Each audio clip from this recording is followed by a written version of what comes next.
Hi mga ka-wheels! Assalamualaikum! I just want to congratulate Jessa! Yay! Congratulations Jessa! She got her international professional driving license just today and she is a beginner guys. Si Jessa po ay isa na nating certified ka-wheels dito sa Abu Dhabi, UAE. Ayan guys ang proof yan na si Jessa ay certified ka-wheels na natin dito sa UAE. Okay guys, please watch and learn how Jessa got her license today. Ayan po yung aming mga tips. Please watch and learn. Enjoy driving everyone. God bless. Shukran, shukran, shukran. Hi guys! Hi mga ka-wheels! Assalamualaikum! Guys, tomorrow po ay road exam na ni Jessa at siya ay isang beginner. Guys, makikita nyo kung paano maipapasa ni Jessa ang kanyang road exam. Yan, tingnan nyo yung mga gagawin namin. Yan ang aming mga tips guys. So makikita nyo kung gaano na siya kagaling mag-drive ngayon. At dahil naiintindihan niya na yung rules ng UAE, so syempre, alam nyo guys na safe na siyang mag-drive dito. Tanga na lang talaga yung babangga. Yun yung nawala ng preno at hindi nakatingin sa road. Yan, so ibig sabihin, safe driver na si Jessa. So wishing you good luck, huwag ka kakabahan girl ha. Oo, yun na lang yung kalabang ko guys, wag lang talagang kabahan kasi magaling na talagang mag-control ng sasakyan at yung rules alam niya na guys. Okay, ikaw naman, baka meron kang bagustong batiin dyan. Gusto ko mag-thank you kay Ate Jamie. Salamat, Coach Jamie, kasi syempre ang galing niya magturo. Na-explain niya lahat ng dapat gawin, ng mga rules na dapat natin i-follow sa dito sa daanan sa UAE. At kay ate ko, magkakalisensya na bukas. Yes! Makagala na tayo. Yes! Hindi na tayo may iwan sa bahay. Ayun, makagala na din sila. Kahit saan part ng Emirates guys, at kahit mga ibang bansa pa sila sa ibang bansa, magagamit nila ang license nila dito. Yan yung next step. Madali lang yan. Meron akong video dyan. Okay, bye everyone! And see how Jessie got her license tomorrow. Ayan yung aming mga tips guys. Bye mga ka-wheels! Thank you for watching!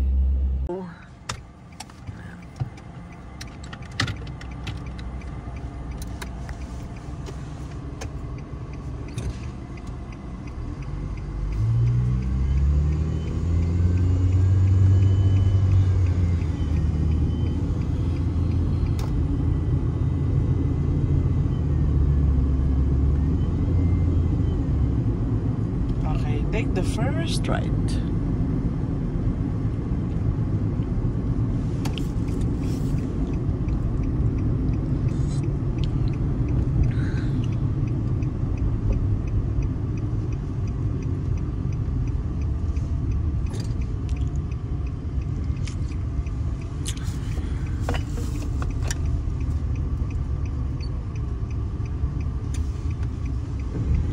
Stop emergency.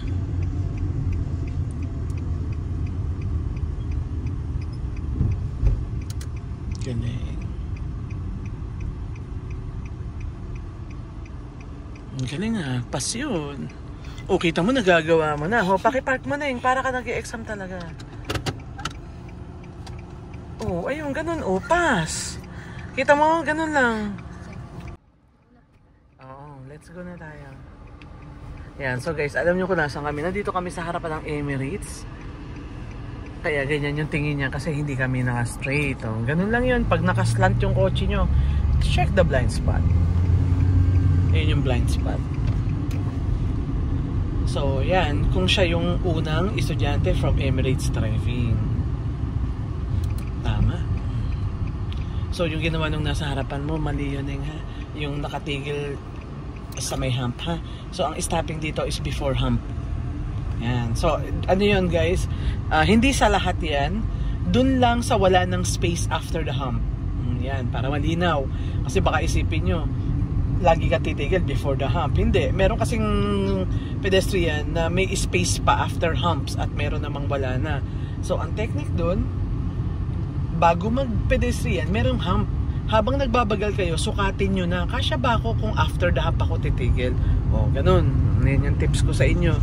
Para alam nyo kung saan kayo titigil. Hindi sa ibabaw ng humps, mali yun.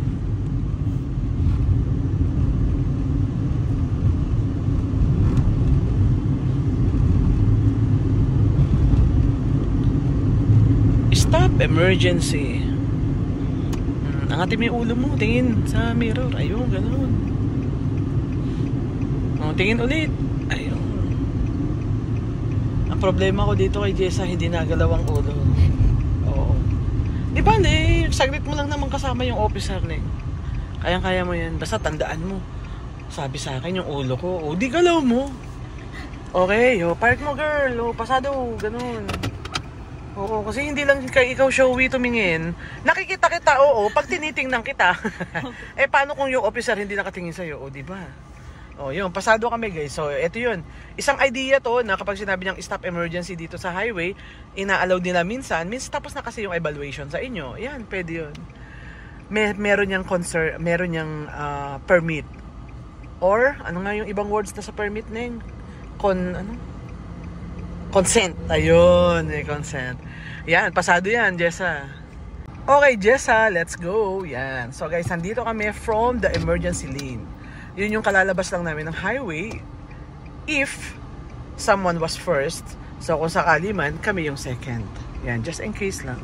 Pinapractice lang namin yung mga possibilities na pwede ding mangyari in reality sa exam. And then, pag may license na rin kayo, okay lang yan, wait for your chance. Hindi mo kailangan mainip kasi pag nainip ka, ibig sabihin ng nainip, pwedeng mabangga. Just wait for your chance. Wala na, di ba? Ganyan yung mga chance ang hihintayin mo para makapasa tayo. So forget the words inip. Walang driver na dapat mainip pag nagda-drive. Kasi driver should have her patience.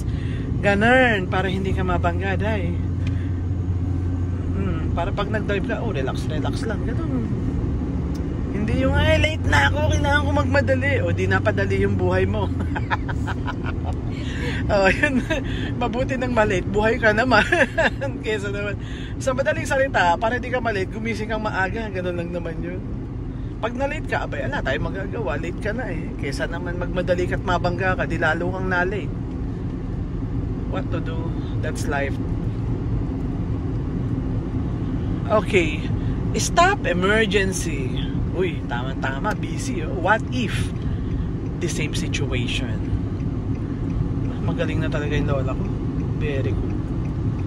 Tama, ang galing. Marunong na magpreno. Ayos na. Balasado na to. May lisensya na. Kita mo, naamoy ko na yung lisensya mo. Park mo, Neng. Naamoy ko na yung lisensya mo. Ang lakas ng amoy. Diba? Ganun lang yung guys.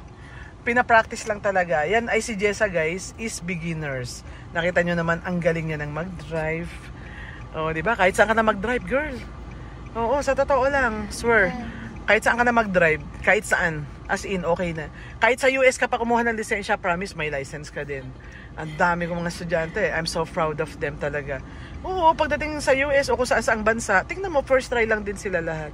Nag-chat sa akin, kasi friend ko pa yung iba dun sa FB. Nag-chat sila, ate, salamat na marami. One try din ako dito. Diba?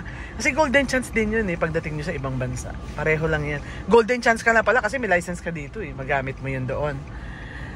Tsaka binibigyan ko sila ng tips yung pagkuha ng license doon. Meron ako mga idea dahil na din doon sa mga ibang mga estudyante ko, tinatanong ko sila. So sineshare ko naman yun doon sa mga nagtatanong.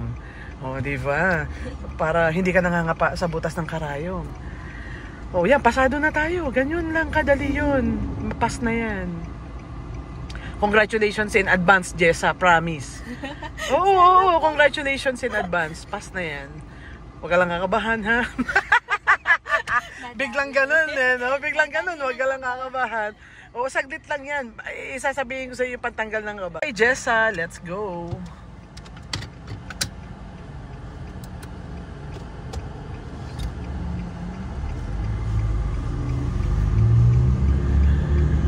Yan, very good. Beginner yan guys, pero ang galing niya ng mag-drive. Relax na, relax. Okay, take the first right. Sa sobrang relax yung ulo din na gumagalaw. Ayan, ganyan, galaw mo.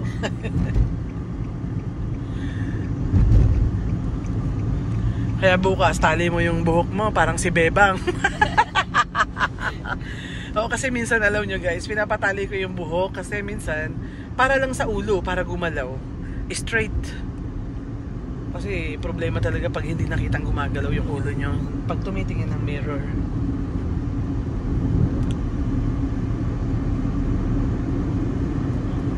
Mag-angat ka kagad ng paan eh. Yun ang tips ko sa'yo. Yan. Para pag nag-mirror ka, hindi ka medyo takot-takot pag nag-mirror. Good. Tama. Yan. Ganyan yung gagawin nyo guys. Gigit na muna. Tapos tatabisan din yan. Tsaka titingin ulit. Ganun yung pass. Okay. Take the first right. So, yung ginawa namin, yun ay kung sakaling from the highway at nagpa-straight yung officer. Diretso sa Sadalma. So, meron din siyang choice na pwede siyang kumanan. Yun yung nasa video namin earlier. Dati, sumasayaw si Jessa dito pag nag-turn kami. Ngayon, diba? Stop the car! Ngayon, galing. Manina lang. Wala na, ano na siya. Para lang siya namamasyal. Before the folding. Kasi lumiliit yan. Good. Pas yun. Pakipark. Ayun, pasado ba guys? Lola mo. Magkakakabahan. Kaya ko to. Ganun huwag kang kakabahan. Basta isipin mo, kaya ko to. Kailangan ma-impress ko yung officer na alam ko yung rules ng UAE. At ako bilang beginner ay marunong nang mag-drive. Next naman. Ganun baga. Hindi yung pagsakay mo pa ng officer kasi mangot na. Kasi kung ano-ano yung kapapasok pa lang, kung ano nang kabarubalan yung ginagawa, syempre magagalit na yung officer. Syempre naman, para kayo nag-a-apply ng trabaho guys, kailangan pagpasok nyo, syempre good ambience, ganun. Babatiin nyo yung officer, salam alaikum, ganun diba, kailangan good vibes pagpasok nyo. Hindi yung pagpasok nyo nakasimangot na kagad yung officer. Kailangan good vibes para matapos kayo na nakangiti din kayong pareho, hindi yung isa nakasimangot, isa ganun lang naman yun guys. Diba? Para walang problema, Diyos ko, para pas agad. Pasado ka ulit, ganun, tuloy-tuloy lang yan. Okay, Jessa, let's go. Yan, so continuous lang tayo guys from emergency lane. Yan. Yan, tama.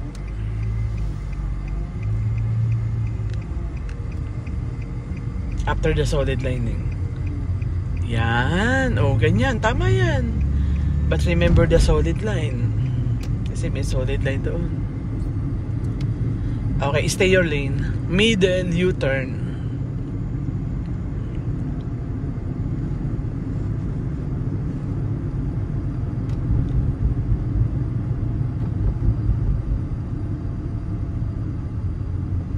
Ganyan. Tama.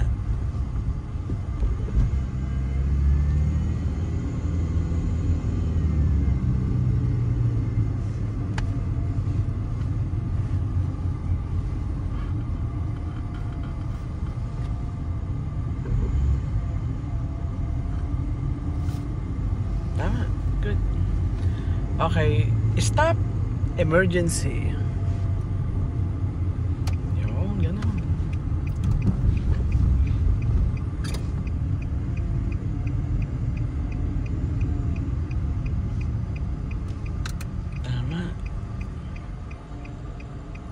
Anong kita mo? Gulong lang.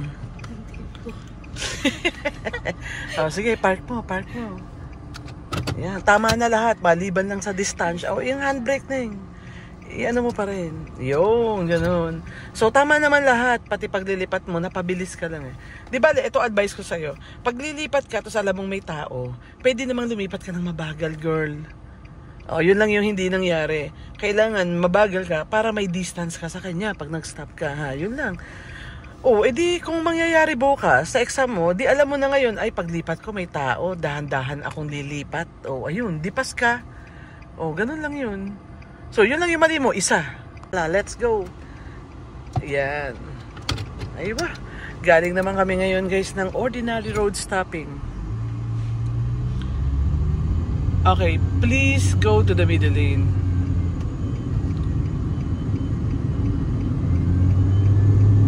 Angatin mo yung paa mo, Neng. Yan. Basta ganito, pag nag-press ka ng gas, yung hindi maingay makina, Neng, ha? Tandaan mo, mali kasi yun pag maingay. Basta normal lang, taandar naman yan. Nabigat yung paa mo. Okay, middle is straight.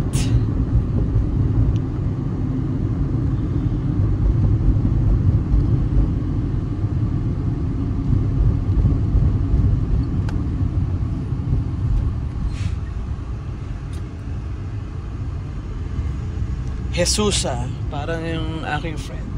Jesusa pala tunay mong pangalan. Nakita ko dun sa certificate. Doon nabubuking yung tunay na pangalan eh. Jessa. Jesusa pala yun. Parang isang estudyante ko, meron siyang tunay na pangalan, din niya lang ginagamit. Oo, hindi niya ginagamit. Tapos yung isa, hindi makabanggit kung ano-ano yung basa. Meron akong isang estudyante, ang pangalan naman niya, ang alam ko, Jabi lang talaga. Jabi, ganyan. Nung nakita ko dun sa cert, nung gagawin ko na yung certificate, nakita ko Jollibee. Jollibee talaga yung tunay niya pangalan. Natatawa ako, pasok na. Natatawa talaga ako, sabi ko, ba't ayaw mong tawagin kang Jollibee? Tunay, Jollibee yung pangalan niya. So siguro doon naglihi yung nanay niya, no? Jollibee. Isipin mo yun, pangalan niya talaga Jollibee, hindi ako makapaniwala. Very good, pasado yun. Okay, parking. Yan. Huwag mo kalimitan yung rear mirror na yun, don't forget. Basta pagpapasok ang parking, never forget. Always never forget the rear. Tapos bagala mo, gulong lang ha. Good, pass. Okay, tama nga, para ka nang naglalaro. Park mo na. Pag nakapark ka na, kahit umalis na yun, wala na ka ng pakialam dyan. Park mo tong handbrake. Ayan, tumingin ka dito para makita nila yung hindi, walang hazard. Yan, so si Jessa na, guys, ang susunod nating ka-wheels. Diba? Tingin ka uli, ba't ka nahihiya? Ayan, nahihiya siya eh. Ayan, so wishing you good luck ha, girl. Kayang-kaya mo yan. Thank you po. You're welcome. Thank you po sa pagtuturo. At You're sa pasensya. You're welcome. Yan, so guys, si Jesusa na yung susunod nating makakasama sa road dito sa UAE at kahit saan. So, wishing you good luck. We'll pray for you na sana, huwag kang kabahan. Yun lang naman, kasi okay ka na sa lahat. Thank you po. Okay, so, yan, so, you're welcome. So, bye everyone and thank you for watching. Aywa. Hi guys, it's me again. Thank you for watching my video. I hope you like it. If you find it useful and helpful, please press like, subscribe, and hit the notification bell for more info and for more uploading videos. Nandyan po yung aking number guys sa mga gustong kumontak sa akin directly. Matatawagan nyo po ako and same WhatsApp number. Okay, bye everyone! God bless! Shukran, shukran, shukran!